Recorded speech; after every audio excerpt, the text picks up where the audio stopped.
Joel 2, versículo 1. Joel, gente, é um livro profético. Joel é um livro que fala a respeito dos últimos dias. Tá bem? Só que antes dos últimos dias, Deus fez uma grande promessa para o seu povo, da qual nós vamos aprender hoje. Joel 2:1 diz assim: tocai a buzina em Sião e clamai em alta voz no monte da minha santidade. Perturbem-se todos os moradores da terra, porque o dia do Senhor, ele vem e está perto. O que é o dia do Senhor na Bíblia? O dia do Senhor não é o arrebatamento. O dia do Senhor na Bíblia é o dia que o próprio Jesus, ele será visto por toda a humanidade, por todas as pessoas na sua vinda. Quando ele realmente vier para tomar a terra, poder vencer o mal, onde vai ter uma grande guerra ali, né, do Armagedon. E essa palavra, dia do Senhor, ela é dita por vários profetas na Bíblia, no Antigo Testamento. E também Paulo prega sobre o dia do Senhor. E Joel capítulo 2 vai nos exortar a nos prepararmos para o dia do Senhor. Nós vamos se encontrar com Deus, igreja. O Senhor, ele virá para encontrar a sua igreja e a humanidade. Nós estando preparados ou não, é certo que nós iremos se encontrar com Deus. Amém? Versículo 10, por favor, do mesmo capítulo 2. Versículo 10. Diante dele tremerá a terra. Imagina como vai ser essa vinda do Senhor. A terra irá tremer. Gente, se quando Jesus morreu já teve terremoto, as pessoas que estavam mortas, muitas delas ressuscitaram. A Bíblia diz que houve trevas quando Jesus morreu por algumas horas. Imagina o dia da vinda dele, quando ele virá, não como um cordeiro, mas como o leão da tribo de Judá. Nesse dia, o texto diz que tremerá a terra e abalar-se-ão os céus. O sol e a lua se enegrecerão. Por quê? Porque a Jerusalém, a Nova Jerusalém, ela não vai precisar de sol e nem de lua. Somente de sol. Por quê? Porque é a glória de Deus que vai iluminar a cidade santa. Então não vai fazer sentido mais o sol e a lua. Porque a glória de Deus irá iluminar a Nova Jerusalém. Isso está em Apocalipse 22. É que eu não quero entrar lá, senão vai ficar muita coisa. Versículo 11, por favor. Versículo 11. E o Senhor levanta a sua voz diante do seu exército, porque muitíssimos são os seus arraiais, porque poderoso é, e executando a sua palavra, porque o dia do Senhor é grande e muito terrível. Quem poderá sofrer? Outras versões, quem poderá se sustentar? Esse texto ele é tão poderoso, gente, sobre o dia da vinda do Senhor, que o próprio Jesus pregou sobre ele. Por favor, coloca aqui em Mateus 24. Mateus 24, versículo 29. O próprio Jesus prega essa passagem de Joel, para nos falar a respeito do dia da sua vinda, porque esse dia será como um ladrão. O ladrão ninguém espera.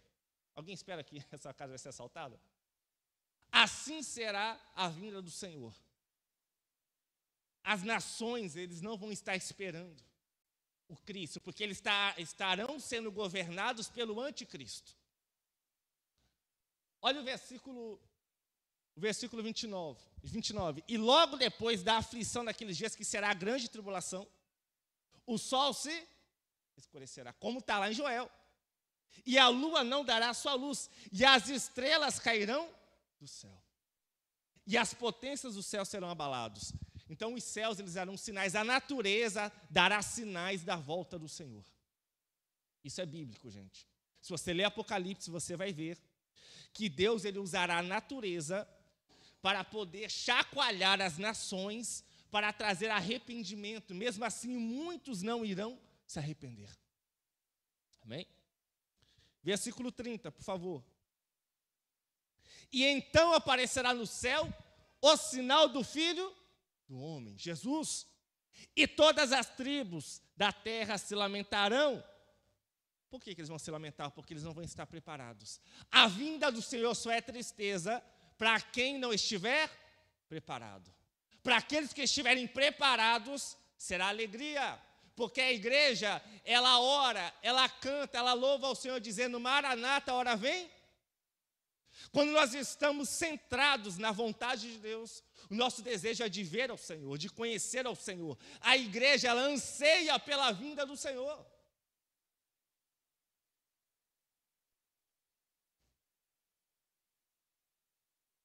E se lamentarão, e verão o Filho do Homem, vindo sobre as nuvens do céu, com poder e grande glória.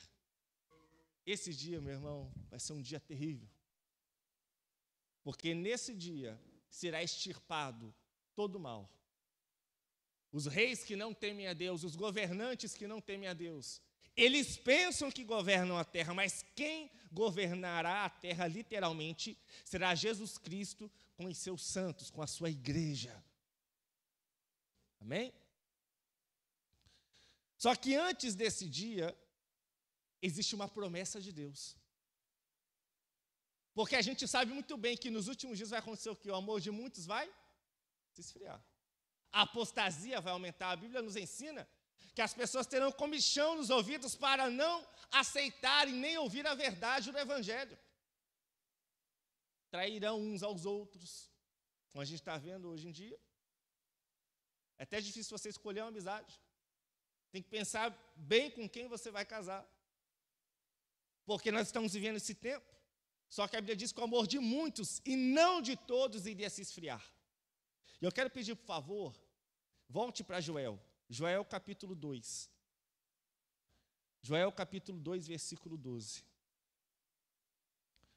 Joel capítulo 2, versículo 28 primeiro, depois eu vou no 12. Existe uma promessa de Deus antes desse evento, que é a volta do Senhor literal. Porque, meu irmão, Deus, Ele quer salvar. Deus, Ele quer resgatar almas. Deus, Ele quer que as pessoas sejam transformadas. Então, Ele fez uma promessa. Só é possível perseverar até o fim se nós estivermos debaixo dessa promessa. Viver essa promessa. Crer nessa promessa. E qual é a promessa, irmão Vitor? Está em Joel 2, versículo 28. E há de ser que derramarei o meu espírito sobre toda a carne. Como que eu vou conseguir, irmão Vitor, permanecer na presença de Deus? Com o Espírito Santo. Irmão Vitor, como que eu não vou desistir em meio às lutas, se você estiver com o Espírito Santo? Irmão Vitor, como que eu vou conseguir vencer as lutas, provações, tentações? Com o amigo Espírito Santo. Sem o Espírito Santo, ninguém será capaz de vencer esses tempos difíceis que vão cada vez mais piorar. E a promessa de Deus é: e há de ser que depois derramarei do meu Espírito sobre toda a carne. Preste atenção, que o Espírito Santo, gente, ele é um só. Não existe Espírito Santo Kids, Espírito Santo para senhoras, Espírito Santo para adolescente, Espírito Santo para idoso. O Espírito Santo, ele atua em todos. Por isso que agora, Joel aqui, ele vai falar de todas as idades. Olha só, vossos filhos, ou seja, a juventude, e vossas filhas profetizarão. Vossos anciãos, os idosos, sonharão sonhos, e os vossos jovens terão visões. Então o Espírito Santo, ele enche pessoas de todas as idades. Só que a grande pergunta é: como iremos nos preparar para se encontrar com o Senhor, se nós não formos tocados e transformados pelo Espírito Santo? Precisamos ser tratados por Deus. Precisamos ser moldados por Deus. Precisamos voltar o nosso coração a Deus. E o próprio Deus, ele vai nos dar o caminho de como se preparar para esse grande dia. Agora coloca, por favor, no versículo 12, do mesmo capítulo. Tenho pregado esse texto, sei lá, umas 100 vezes já preguei esse texto. Joel 2,12. Ainda assim, diz o Senhor, convertei-vos a mim de todo o... Isso com jejuns, com choro e com pranto. Preste atenção. Esse texto é Deus falando assim: eu vou me encontrar com a humanidade. E vocês precisam se preparar, porque vocês estão nos últimos dias. Irmão Vitor, como que você sabe que nós estamos nos últimos dias? A gente acabou de ler Joel 2:28, onde tem a promessa do Espírito Santo, amém? Joel 2:28. Coloca, por favor, agora, Atos, capítulo 2, versículo 17. Atos 2:17. Olha o texto, preste bem atenção. E nos últimos dias, olha o que vai acontecer nos últimos dias. Diz Deus que do meu Espírito derramarei sobre toda a carne. O mesmo texto que a gente leu lá em Joel 2:28. Tem versões que está escrito assim: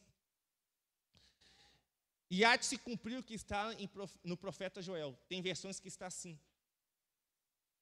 Então aqui em Atos 2:17, o próprio Pedro está pregando que o derramamento do Espírito Santo é o sinal dos últimos dias. E isso é desde Atos 2, gente, já tem 2000 anos que nós já entramos na fase dos últimos dias. Amém? Sabe por que isso é importante? Porque nós estamos vivendo um tempo onde as pessoas pregam assim: vai acontecer um grande avivamento. Deus já derramou o avivamento. Deus já está fazendo, Deus já está usando, Deus já está salvando, Deus já está levantando. A grande questão é se a gente está participando desse avivamento. Porque se nós não se enquadrarmos naquilo que Deus quer de nós, porque não é o evangelho que muda ao nosso querer, é nós que mudamos ao querer de Deus. É nós que nos moldamos à vontade do Senhor. Por isso que lá em Joel 2:12, coloque por favor, Joel 2:12, Deus ele vai nos ensinar o caminho para a gente viver uma vida cheia do Espírito Santo. Olha o texto. Vocês querem me encontrar? Vocês querem estar preparados para aquele grande dia? Convertei-vos a mim de todo o vosso coração. Primeira coisa que Deus exige de nós: entrega. Queridos e queridas, não basta a gente estar aqui juntos, cantando, tocando, ouvindo a palavra, pregando, mexendo no som, qualquer outra coisa. É necessário se entregar a Deus. Nós precisamos entregar a nossa vida ao Senhor. Ah, irmão Vitor, mas já aceitei Jesus. Estou dizendo assim, para você entregar, para você dar acesso para Deus moldar a sua vida, para Deus limpar a sua vida, para Deus tratar a sua vida. Um dos maiores vilões da nossa vida com Deus é o orgulho. Porque se entregar a Deus é entregar até mesmo as suas fraquezas. Deus sabia que Pedro iria falhar, mas Deus o chamou. Meu irmão, quando a gente entrega para Deus as nossas fraquezas, é ali que começa um grande operar do Espírito Santo, porque sem humildade não tem fervor espiritual. Sem quebrantamento não há fervor espiritual. Por isso que Deus exige do seu povo: convertam-se de todo o coração. Entreguem o coração de vocês a mim. O que a gente pode dar para um Deus que tem tudo? Só tem uma coisa que você pode dar para Deus: o seu coração. Irmão Vitor, como que eu sei que o meu coração está sendo entregue ao Senhor? Muito simples. O nosso coração, ele vai dedicar, ele vai priorizar aquilo que ele ama. Está pegando? É por isso que muitas vezes nós podemos viver uma fase de frieza espiritual onde a gente não consegue dar atenção e nem priorizar a Deus, porque o nosso coração está embriagado com as coisas do mundo. O seu corpo, preste atenção, o seu corpo, ele se alimenta, é como se fosse uma esponja. As mulheres que lavam louça, o que você faz antes de você lavar bem o prato, o copo, aquela panela engordurada daquela calabresa, né? Você, não é assim? Você não prepara bem a esponja? No nosso dia a dia, a gente vai vendo coisas, aquilo vai entrando para o nosso corpo. Você vai ouvindo coisas, aquilo vai alimentando você, mesmo você não querendo. Quem que já ficou triste porque ouviu algo que não queria ouvir? Esponja. Por isso que Paulo fala assim, não vos embriagueis com... Ou seja, não põe para dentro do seu corpo aquilo que vai fazer mal, aquilo que vai apagar o Espírito Santo, aquilo que vai matar a sua fé, aquilo que vai entristecer o coração de Deus. Mas enchei-vos do Espírito Santo, alimentem-se de coisas espirituais. Nós precisamos começar a trazer para a nossa vida alimento espiritual. Só o culto de domingo não dá, gente. Só 2 horinhas com Deus não dá.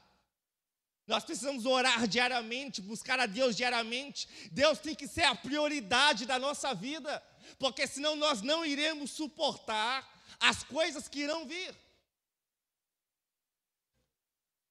Convertei-vos a mim de todo o vosso coração. O que você está fazendo com o seu coração? Você está embriagando ele com as coisas desse mundo?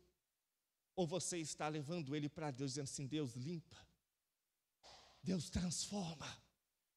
Deus, eu me despedaço diante do Senhor, porque eu não quero ser igual. Uma das orações que eu tenho feito, meus irmãos, é a seguinte, eu entro para falar com Deus, em algum cômodo na minha casa, às vezes estou na sala, às vezes estou no quarto, depende de onde minha filhinha está. E minha oração é falar assim, Deus, não me deixa sair dessa oração sendo o mesmo. Meus queridos, você não pode aceitar sair desse culto hoje querendo ser a mesma pessoa. É uma decisão sua. Ah, irmão Vitor, mas ninguém faz, ninguém busca, ninguém ora. Ah, porque não sei o quê. Comece por você. Teve uma irmã que falou assim para mim, irmão Vitor, lá na igreja, os irmãos não querem isso, não querem aquilo. Eu falei assim, então seja você aquilo que você tanto quer que os irmãos sejam. Porque a gente quer cobrar das pessoas aquilo que a gente não faz. Precisamos entregar a Deus o nosso coração, porque quando você não entrega a Deus o seu coração, a gente tem uma adoração falsa. O próprio Jesus falou, esse povo me honra com os lábios, e o seu coração está longe? A pior coisa, irmãos, é você ser conhecido. Ah, é uma irmã de Deus, é um irmão de Deus, é não sei o que de Deus, mas você não sente isso. Eu não quero ser conhecido pelo que as pessoas falam, eu quero ter a certeza que realmente eu sou uma pessoa de Deus, que realmente eu estou andando com Deus. Nós precisamos sair das vestes, da aparência, daquilo que apenas é título, aquilo que é troféu, e precisamos mergulhar no Senhor. Como que nós fazemos isso? Mortificando a carne. Sem mortificação da carne, preste atenção, você será um escravo da sua carne. Nós estamos vendo um tempo onde as pessoas se tornaram escravas dos seus próprios desejos. Meus irmãos, quando Jesus ele prega sobre o pecado, ele é radical. O próprio Paulo também prega em Gálatas capítulo 5, não cumprireis os desejos da carne, mas andai em espírito. Ser cristão não é fazer o que eu gosto ou o que me faz feliz. Ser cristão é fazer a vontade do Senhor, alegrar ao Senhor, porque a alegria do Senhor é minha força. Se Deus está alegre comigo, Ele me fortalece. Mas no nosso dia a dia, muitas vezes a gente escolhe aquilo que entristece a Deus, mas que alegra a nossa carne, que alegra os nossos corações. Sabe quando que a gente vai ser impactado por Deus? Quando você fizer algo que você não quer fazer, mas o Espírito Santo está mandando. Isso aconteceu com Jesus. O texto diz em Lucas capítulo 4 que Jesus foi guiado pelo Espírito ao deserto. Você acha que Jesus queria ir? Mas quando o Espírito Santo ele está no controle da sua vida, ele começa a te dar ordens que você aceita mesmo a sua carne não querendo. Quando o Espírito Santo está no controle, não é você que manda. Ele fala para você abaixar, você abaixa. Ele fala para você levantar de madrugada, você levanta. Ele fala para você ir no hospital, você vai. Ele fala para você orar no monte, você vai. Ele fala para você fazer uma visita, você vai. Porque é o Espírito Santo que está no controle. É por isso, meu irmão, que uma vez uma pessoa me fez uma pergunta. Falou assim, irmão Vitor, como que você tem tanta força? Tem muitos anos já. Na época eu fazia faculdade, eu pregava nas igrejas por aí, e cuidava dos jovens, ia orar no monte, trabalhava na Boticária ainda. E eu não sabia responder essa pergunta. Mas hoje eu entendo. Quando o Espírito Santo ele toma a nossa vida de uma tal maneira não tem hora, não tem chuva, não tem sol, não tem desculpas. Porque a minha intenção é entregar a Deus o meu coração. A única forma de você se entregar totalmente é jejuando. O jejum, meu irmão, é você dizer não para a sua carne, para você receber um alimento espiritual. A nossa carne, no nosso dia a dia, ela grita. Se você quer ouvir a sua carne gritar ainda mais, faça um jejum para você ver. Quando der ali 1 hora, 1 hora e meia, 2 horas de jejum, ou até mesmo 3 horas, você vai começar a ouvir a sua carne pedir tudo que você mais é viciado. Tudo que você mais não consegue ficar sem. Você vai começar a ouvir a sua carne gritar, porque ela quer tomar o controle. E aí você tem que falar assim: Espírito Santo de Deus, me liberta dessas coisas. Espírito Santo de Deus, assuma o controle da minha vida.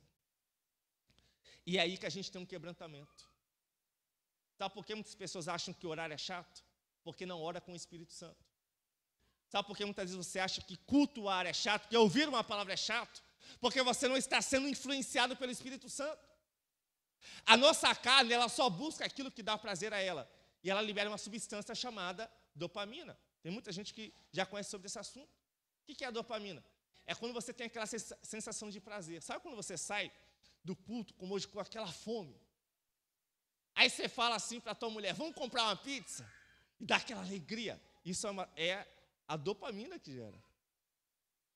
Sabe quando você vai assistir um filme que você gosta muito, ou sei lá, que é um lançamento, que você vai com aquela emoção, tem gente que até chora no cinema?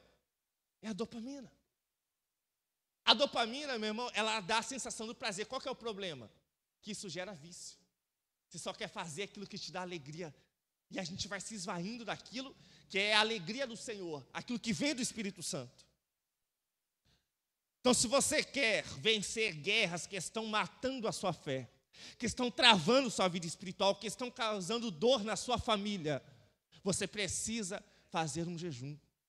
Você precisa sentar na mesa da tua casa e convocar a tua família para orar. Ei, você que é o homem da casa, você que é pai de família, você precisa tomar uma decisão hoje.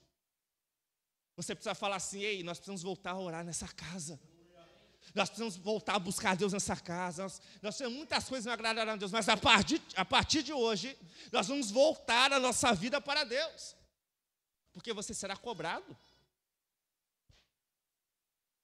Você é o responsável pela tua família, você vai ser cobrado. Leia a história de Jó. Jó, ele era tão temente a Deus que a Bíblia diz que ele ia oferecer sacrifícios pelos seus filhos e a sua família, porque ele não queria que Deus se entristecesse com a sua família. Nós precisamos tomar uma decisão. Outra coisa que em Joel 2,12 nos ensina: precisamos chorar na presença de Deus. Cristão cheio do Espírito Santo, meu irmão, ele não é seco, ele não tem os olhos secos, ele não consegue, meu irmão, ficar sem exaltar e glorificar o nome do Senhor, sem adorar a Deus. Se ele ficar um dia sem orar, ele sente falta, ele se sente vazio.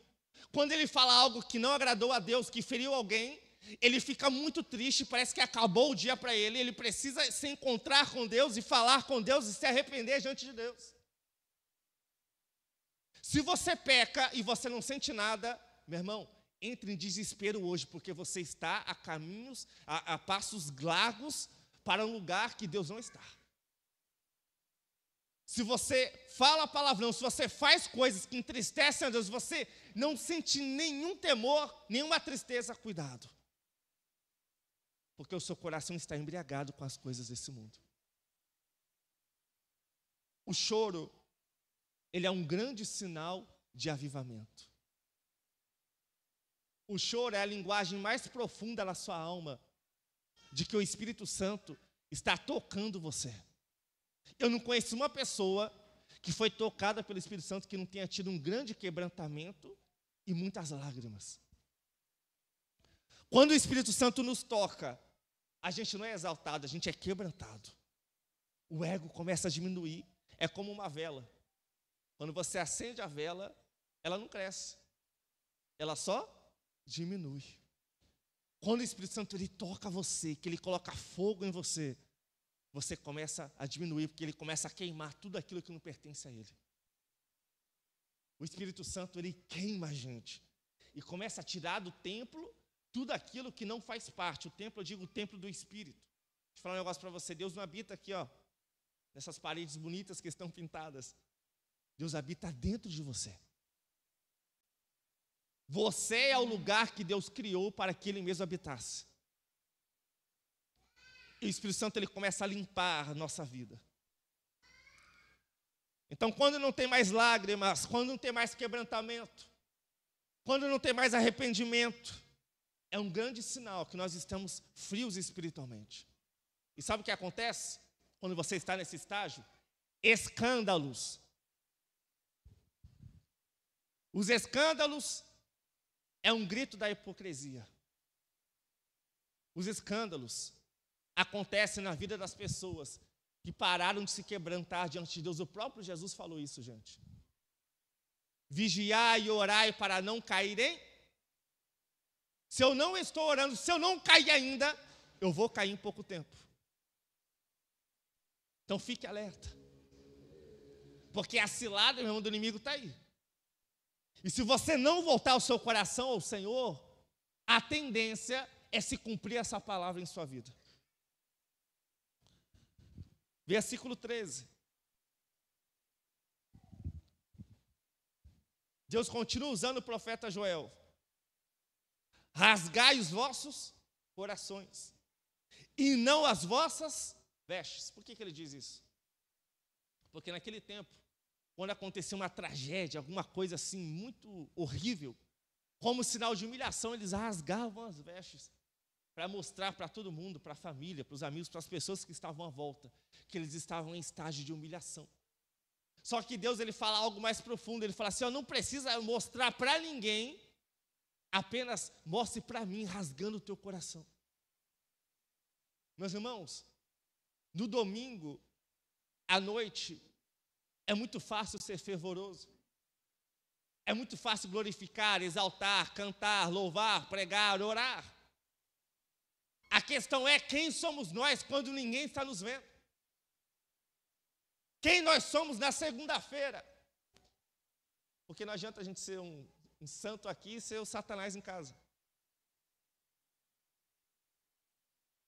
A nossa casa, ela tem que ser um lugar onde a arca de Deus habita, traduzindo, onde a glória de Deus habita. Se na sua casa é só quebra-pau, é só palavrão, é só falta de respeito, você precisa começar a orar na sua casa. E comece fazendo uma oração de libertação, viu? Já começa fazendo uma oração de arrependimento, confessando a Deus os pecados da sua família. E depois faz uma oração expulsando o mal, expulsando demônios, expulsando tudo aquilo que não provém de Deus. E depois você chama o Espírito Santo para a tua casa. O Espírito Santo traz paz, alegria, restauração. E você vai ver, começa a fazer isso na tua casa para você ver.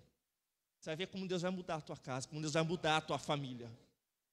Você vai ver como o Espírito Santo vai começar a tocar a sua família, você vai ter sonhos proféticos. A sua família vai ser tocada pelo Espírito Santo. Nós precisamos voltar a nossa vida ao Senhor. Rasgar os corações. Coloca, por favor, agora, em Mateus 11.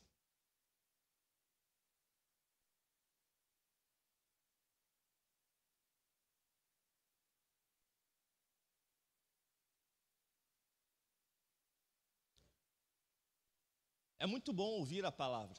Eu gosto, às vezes eu coloco lá, fico ouvindo o dia inteiro. Só que existe uma responsabilidade, viu? Às vezes você pensa assim, eu estou sentado aqui, eu não tenho função na igreja, eu não prego, eu não sei o quê, eu não toco, eu não estou em nenhuma área de departamento da igreja, eu não tenho responsabilidade nenhuma, aí que você se engana. Olha o que Jesus pregou aqui, vinde a mim todos. Se você está ouvindo o Evangelho, você tem uma responsabilidade hoje, de ir para Jesus. Jesus ele faz um convite. venham a mim, do jeito que estão. Está cansado? Vem a mim. Está oprimido? Está endemoniado? Está doente? Está quebrado? Vem a mim. Jesus ele faz um convite, igreja.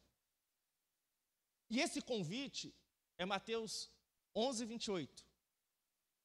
Mateus 11, 28. Desculpa se eu falei errado. Vinde a mim todos que estáis e oprimidos, e eu vos... Isso é avivamento. Avivamento não é você, como posso dizer, fazer coisas grandes, aparentemente. Avivamento é você se entregar, porque quando você se entrega, Deus ele vai operar em você. Se você não tomar uma decisão, não vai acontecer nada. Aí, Vitor, por que minha vida não muda? Muita gente fala isso para mim. Porque existe um princípio bíblico que se você não cumprir ele, nada vai mudar na sua vida. Vou dar um exemplo. O povo de Israel ficou 430 anos sendo escravos no Egito. Mas sabe quando que Deus foi lá libertar eles?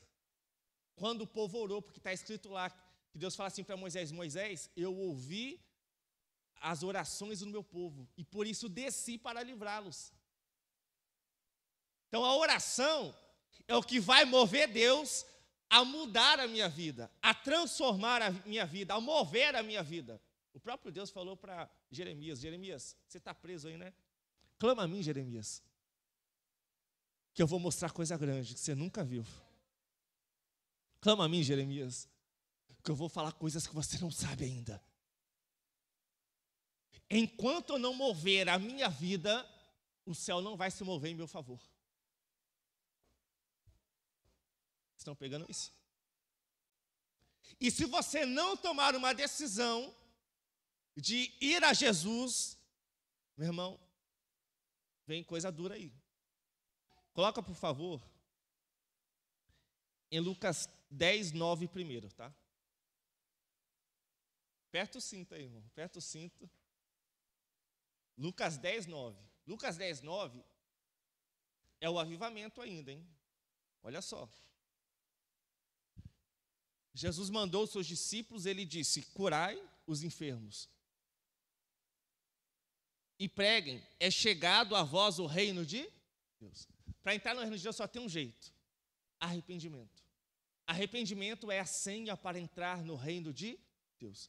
Só que se os discípulos fossem pregar numa cidade, e aquela cidade não aceitasse a pregação do evangelho, haveria uma consequência. Presta atenção que isso aqui é importante, hein? Coloque, por favor, agora o versículo 10. Olha só. Mas em qualquer cidade em que entrardes e vos não receberem, saindo por suas ruas, dizei. 11, por favor. Até o pó que da vossa cidade se nos pegou, sacudimos sobre vós. Sabei com tudo isto, já o reino de Deus é chegado a vós. Versículo 12. E digo-vos que mais tolerância haverá naquele dia para Sodoma e Gomorra do que para aquela cidade. Olha que forte isso, gente.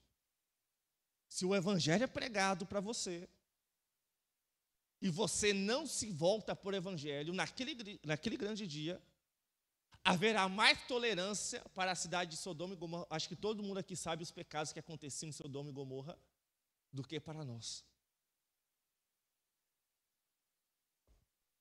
Forte, né? Coloca, por favor, no versículo 13.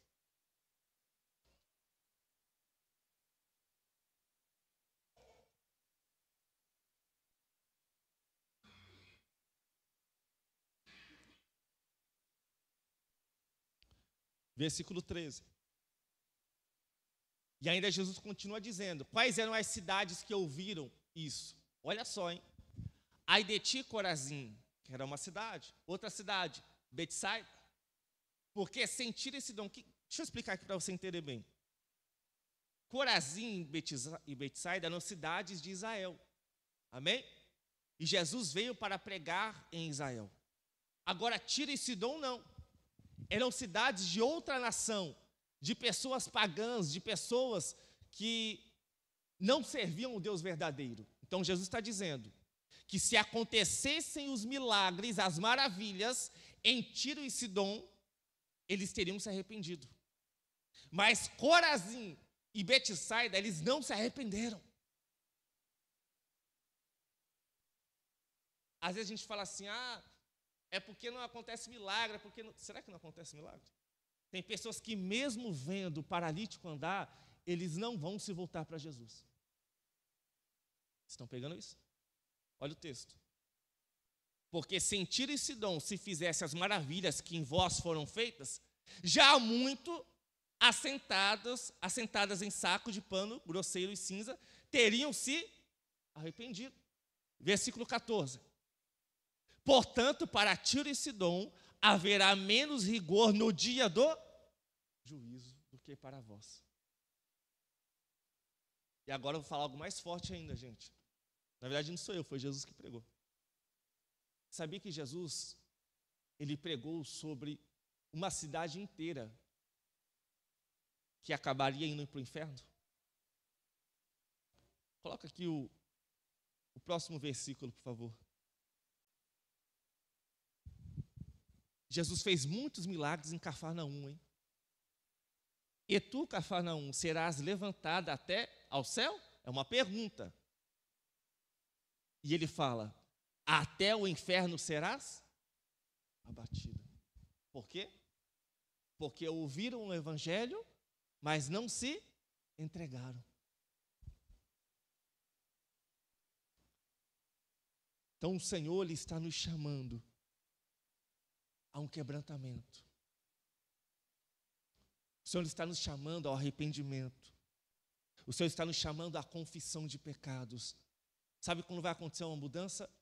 Quando o marido pedir perdão para a esposa pedir perdão para o marido, quando o filho pedir perdão para os pais, quando os pais pedirem perdão para os filhos. Quando começar esse processo, haverá um grande fervor espiritual na sua casa e na sua família. Só é possível ter um grande mover de Deus em nossas vidas quando nós somos quebrantados diante dele. Vou dar um grande exemplo sobre arrependimento. Deus enviou Jonas, porque os ninivitas eles seriam destruídos, a cidade de Nínive seria destruída. Sabe o que eles fizeram? Eles ficaram tão desesperados com aquela mensagem, que eles creram que aquilo realmente aconteceria, que viria uma destruição, que viria um juízo de Deus, que eles fizeram um jejum em toda a cidade. Os animais não comiam. Eles começaram a clamar a Deus fortemente. E aquele mal que viria sobre eles não veio por causa do quebrantamento, por causa do jejum, por causa da oração, por causa da humilhação. Somente com humilhação que nós veremos o mover de Deus e a presença de Deus em nossa vida. E agora, meus irmãos, deixa eu acelerar aqui para terminar. Eu quero falar sobre o aceleramento de Deus. Teve uma fase da minha vida, irmãos, que aconteceu tanta coisa tão rápido que eu não entendia. Eu aceitei Jesus com 15 anos. Com 16, fui batizado nas águas. Com 17, fui batizado no Espírito Santo e comecei a pregar. Gente, depois que eu fiz a primeira pregação num culto de jovens, no outro sábado, eu já estava pregando em outra igreja, e já estava pregando em outra, e virou a loucurada. Com 20 anos, eu escrevi o meu primeiro livro e fui consagrado evangelista. E eu via Deus salvando muitas pessoas sendo alcançadas, e eu comecei a ver muitas coisas, eu não entendia por quê. Eu falei, meu Deus, por que está acontecendo tudo tão rápido? Mas hoje eu entendo. Quando vem o avivamento de Deus, você não planta para colher daqui a 50 anos, 30 anos, você já planta e colhe ao mesmo tempo. Vou dar um exemplo. Em Atos 2, teve o batismo no Espírito Santo. E na mesma pregação de Atos 2, 3.000 almas aceitaram a Jesus. Então, quando houve avivamento, Pedro, ele só pregou E já veio uma grande colheita de almas. Ele não saiu para evangelizar. Porque o avivamento, ele traz um aceleramento. Você cresce muito em pouquíssimo tempo. Então eu entendi, eu falei assim, meu Deus. Naquele tempo, Deus me avivou, onde Ele acelerou e aconteceram muitas coisas em pouquíssimo tempo. E eu quero, por favor, coloca aqui em Jó, capítulo 8, versículo 5, para vocês verem que eu não estou ficando doido.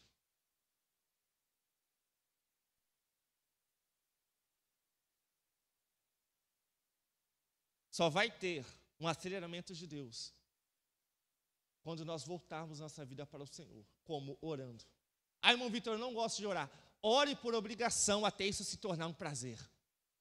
Não tem um crente que é cheio do Espírito Santo que não tenha prazer de falar com Deus. Jó 8, versículo 5. Olha isso aqui. Eu tenho feito um propósito com Deus de orar nas madrugadas. Não é uma oração assim, ô Jesus, estou com sono, não vou dormir, não. Orar mesmo, clamar a Deus, sem ter hora para acabar. E nas madrugadas Deus fez muitas coisas. Não dá para me falar tudo agora. Por exemplo, Samuel, ele ouviu Deus, era nesse período de madrugada para amanhecer. Teve várias situações na Bíblia que aconteceram de madrugada. E aqui nesse texto, você vai ver os benefícios da pessoa que decide buscar a Deus sem desculpas, sem colocar mentiras na frente, problemas, sem colocar nenhuma barreira na frente. Olha o que vai acontecer. Presta atenção, sei que não é todo mundo que vai gostar, que vai querer, que vai fazer, mas aquele que crê vai receber. Aquele que fizer vai receber.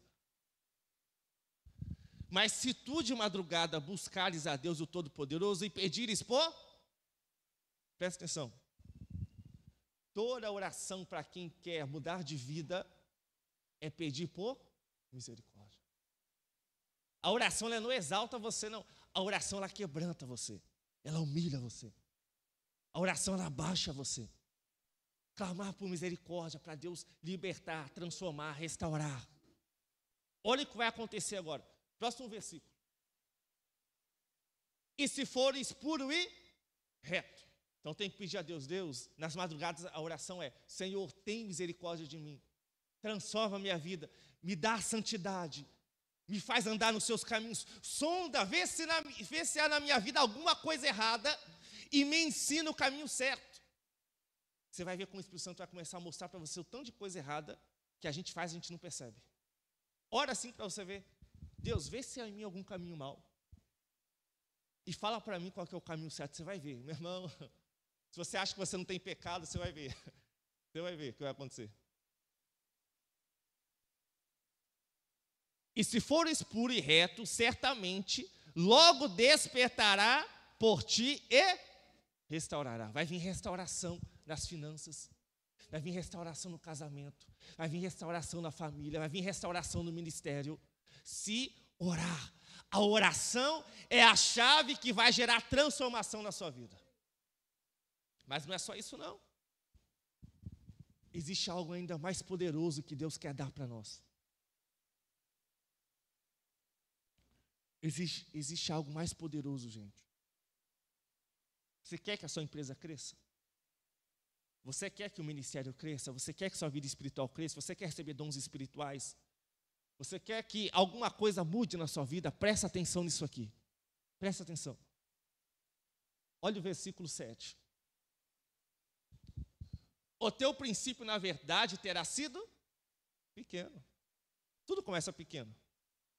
Mas a promessa para quem buscar ao Senhor na madrugada é a seguinte: mas o teu último estado crescerá em extremo. Ou seja, Deus vai acelerar o seu crescimento.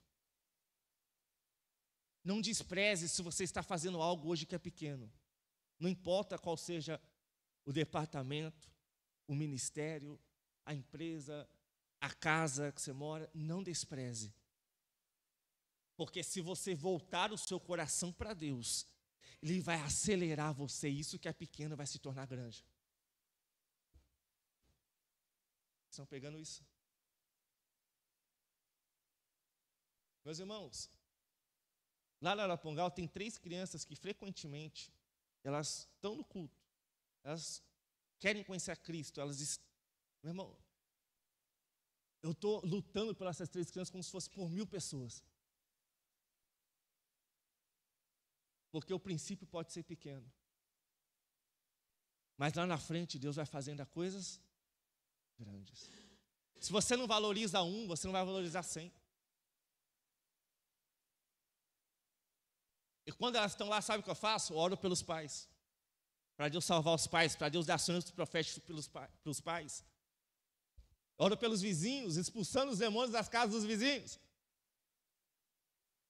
Porque o princípio pode ser pequeno, mas eu sei que se eu plantar as sementes espirituais certas, chegará um tempo da colheita inevitável, irmão.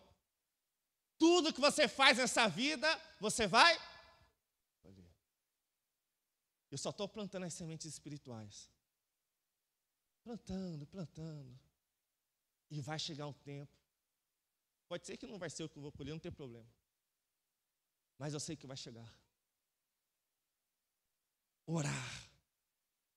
Chame o teu esposo para orar na madrugada. Se ele não for, comece a orar você. Você vai, meu irmão, ele vai ver tanto você orar, irmã, que vai chegar uma hora que ele vai querer orar com você. Tome você a decisão de orar na tua casa. E você vai ver os teus filhos. Você vai ver a tua esposa. Você vai ver os vizinhos se achegarem. Sabe qual é o grande problema? É que a gente não tem nada para passar para a próxima geração. Não adianta falar para os seus filhos virem para a igreja. Estou fazendo a minha parte, estou levando meu filho para a igreja. Mas se ele não vê Jesus em você, meu irmão, quando ele ficar adolescente, ele vai perceber, meu pai não é nada daquilo que ele escuta na igreja. Minha mãe não é nada daquilo que escuta na igreja. Nós temos que não ensinar só nossos filhos a irem ao culto. Eles têm que ver o evangelho na nossa vida. Qual é a mensagem que nós estamos pregando na nossa casa? Será que quando a minha esposa me vê, ela está vendo a palavra do Senhor? Ela está vendo o cumprimento da palavra do Senhor? Será que eu tenho autoridade para orar pela minha esposa? Será que a tua esposa, ela tem coragem de pedir oração para você? Será que os teus filhos, eles têm coragem de pedir oração para você? Se nós não temos autoridade para falar de Jesus na nossa casa, nós não temos autoridade para falar de Jesus em lugar nenhum.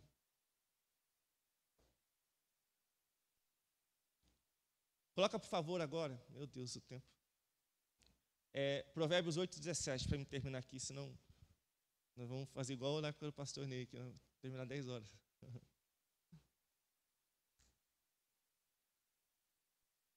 Era às vezes só, irmão, não era sempre não. Provérbios 8. Olha o que Deus fala. Eu amo os que? Deus está falando de pessoas que estão entregues a Ele. Deus não está falando para pessoas que não se importam com a presença dEle. Deus está falando com pessoas que se importam com Ele, que amam a Ele, que servem a Ele, que obedecem a Ele. Olha o que acontece. E os que de madrugada me buscam, me acharão. A pior coisa é você não perder culto, é você pregar, você cantar, você ter roupa de crente, você andar com a Bíblia, mas você não achar a presença de Deus.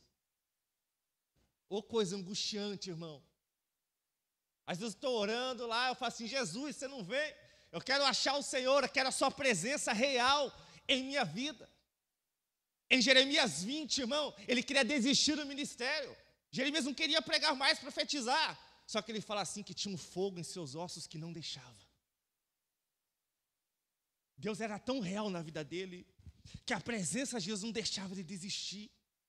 E ele continuava pregando, e ele muitas vezes era ferido, ele era preso, e falavam dele, tramavam contra ele, e ele não desistia, porque a presença de Deus fazia ele continuar.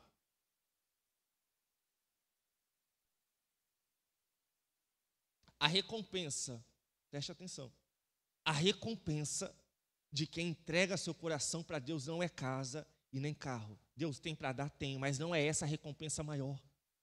Presta atenção. Isso aí, meu irmão, vai ficar. Quando tu morrer, você não vai levar nada que você tem. Vai ficar para os outros. E se bobear, tua mulher vai casar de novo ainda. Você não quer... Não, minha mulher já ensinei já. Ó, quando eu morrer, você faz isso. Ó, já estou pagando aqui um seguro, você vai pegar esse dinheiro, não fica dando dinheiro para o meio mundo aí, não. Entendeu? Ó, faz isso aqui. Né? E vira viúva aí já. Mas a recompensa para quem quer buscar ao Senhor é a presença dele. Olha o que Deus fala, gente. Deus fala que quem buscar ao Senhor vai achá-lo. Vai achá-lo. E quando Deus vem, Ele não vem sozinho. Ele vem carregado de bênçãos. Só que a gente inverte os valores, a gente fica falando, Senhor, me dá, Senhor, manda, Deus, provê. E Deus está falando assim, mas quando é que você vai ficar desesperado pela minha presença, assim como você está desesperado por esse bem material? Quando é que você vai se apaixonar por mim? Quando é que você vai se importar comigo? Quando é que você vai me desejar como você deseja esse carro, essa casa, essa roupa, esse emprego, esse salário? Gente, o evangelho, ele não é só ganho, não. A gente está vivendo um tempo onde as pessoas pensam que o evangelho é só lucro. Jesus disse que por amor a ele, a gente poderia perder até a nossa vida. Aquele que quiser perder a sua vida, achá-la. Mas aquele que quiser encontrar, achar a sua vida, esse irá perdê-la. O evangelho, ele traz percas. Porque está assim, não, se eu ganho, eu sou crente, se eu perco, eu não sou crente, estou caindo fora. Estevão, ele morreu pregando, gente. Estevão morreu pregando a palavra do Senhor. Agora vem a parte que você quer, a parte que você gosta. Coloca aí, por favor, o último versículo que eu vou ler, não vou ler mais um versículo. Versículo 18, por favor. 8:18. Olha o que Jesus traz quando você acha Ele. Riquezas. A prosperidade, que é essa que você escuta, dá 1.000, que você vai ganhar 10.000, meu irmão. Semeie na obra de Deus, mas não pense que é uma troca. A prosperidade está na vida de quem teme a Deus. Amém? A prosperidade vem sobre a vida das pessoas que temem ao Senhor. Salmo 128, bem-aventurado o homem que teme ao Senhor. Bem-aventurado não, abençoado é o homem que teme ao Senhor. Está escrito assim lá. Salmo 128, 4. Riquezas e honra estão comigo. Ou seja, prosperidade e sucesso. Quem não quer isso? Deus tem para dar. Mas esse não é o alvo. O alvo é Ele. E Ele ainda continua dizendo sim, riquezas duráveis. Você sabia que mais de 90% das pessoas que ganham na Mega Sena, elas ficam pobres de novo? Porque isso não são riquezas duráveis. As riquezas que Deus tem, elas são duráveis. Elas permanecem, elas não acrescentam dores. Elas não enganam ninguém. A prosperidade de Deus, ela vem, mas é uma consequência da nossa vida com o Senhor. Se coloca em pé por um minutinho.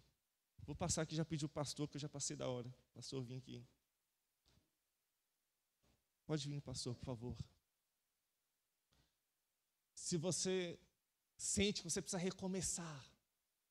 Irmão Vitor, eu preciso recomeçar, eu preciso me despertar, eu preciso, irmão Vitor, voltar minha vida para o Senhor, eu preciso, irmão Vitor, buscar ao Senhor, eu preciso cuidar da minha família. Meu irmão, toma uma decisão hoje.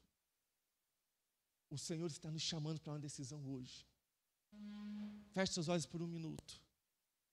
Espírito Santo de Deus, traz sobre nós, Senhor, um tempo de quebrantamento. Traz sobre nós, Senhor, esse desespero pela sua presença. Esse desespero, Senhor, por arrependimento, por perdão, por santificação. Espírito Santo de Deus, vem nos purificar e queimar da nossa vida, Senhor, aquilo que não pertence ao Senhor. Deus, restaura famílias, restaura casamentos, restaura, Senhor, vida espiritual, restaura ministério, Senhor. Obreiros, Senhor, que não se importam mais, Senhor, com a Tua obra, que não querem mais cumprir o chamado. Pessoas, Senhor, que têm um chamado, mas desistiram dele. Senhor, renova, restaura, Senhor, e levanta, meu Deus, em nome de Jesus Cristo.